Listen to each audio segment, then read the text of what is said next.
All right, the file lands on my desk. Designation, 400 Alpha. Tonight, we're cracking open a strange one. A case file on a psychological transformation protocol that's about as unorthodox as they come. This is the Wotan protocol. So, our subject. The file calls him a stargazer. They found him way up on a mountain summit, kind of lost in what they call the dream of the weary, just clutching this strange artifact. His status? In transition. He's waiting for something, but he has absolutely no idea what it is. And this is the artifact he was holding onto for dear life, a golden compass. But here's the thing, it's not for finding north. The file is very clear. This thing is a symbol for external judgment. It's that psychological itch, that need for a pat on the back from the outside world, from society, from some silent judge up in the sky.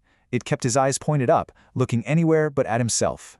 Then, something happens. The inciting incident. A figure shows up, and the only description we have is the uncanny wanderer, a jagged shadow. This is the catalyst, the wrench in the gears that's about to shake our subject out of his daze.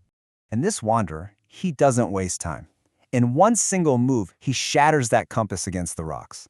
And his declaration is absolute, like he's laying down a new law for our guy. The shift from celestial longing to terrestrial mastery is the only path for the strong. And just like that, for our stargazer, the stars just went out. This kicks off with the protocol calls the inverted journey. And get this isn't about climbing higher, reaching for some enlightened plane. It's the exact opposite. It's a deliberate descent, a journey down into the hard, cold iron of existence, and far away from the comfortable, but totally false, light of those stars. An inverted journey. Well, it needs a totally different kind of guide, right? You can't follow a star when you're headed into the dark. The subject's new guide for this trip is called the Shadow of Wotan. This slide really lays out the two opposing forces at play here. On the left, you've got the star. That's society's perfect ideal, right? It demands you follow its invisible scripts. It's an escape. But on the right, you have the Shadow of Wotan. We're talking about the grit of reality, about mastering your life right here on Earth, a radical loyalty to the soil beneath your feet. And this is the core idea. The shadow isn't some evil thing. It's a force of grounding. It's about turning your back on the celestial parlor and reconnecting with the dark soil, where the blood of your ancestors feeds the roots of the future. It's about embracing your own real earthly existence. So if you're going to follow a guide like this, you have to go through an ordeal. And the first stage of this inner journey is a head-on confrontation with your hidden self, through a process the file calls the geometry of the grotesque. It sounds intense, but think of it as a psychological tool. It's like a prism that takes the pure light of honesty and bends it in such a way that it gets around all our usual defenses, our ego, our self-deception, to shine a light on those messy, sometimes ugly parts we keep locked away in the basement of the mind. And here's how that process breaks down.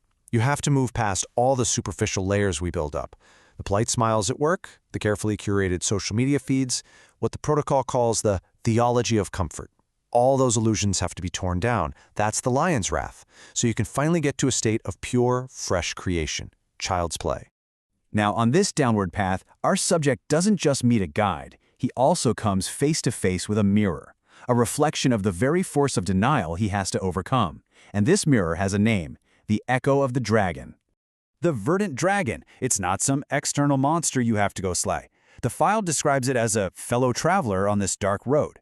It embodies absolute negation. It's the spirit that constantly denies easy answers and comfortable lies. It's basically the personification of the necessary discomfort that challenges every single thing you believe.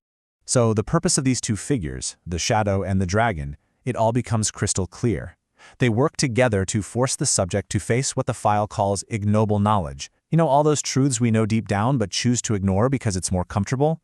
They are the ember of the earth, there to stop the soul from just burning out in its own complacency. So after the ordeal, after staring into that mirror, the protocol finally reaches its last phase. This is the whole point of the inverted journey. The transformation is complete, and a new kind of being steps out of the dark. And the difference couldn't be more stark. I mean, look at this. The subject went from being a beggar of the stars, just passively waiting for someone else's judgment, to becoming the lightning. He went from seeking celestial longing to commanding the void. He stopped waiting to be told who he was and became a creator himself.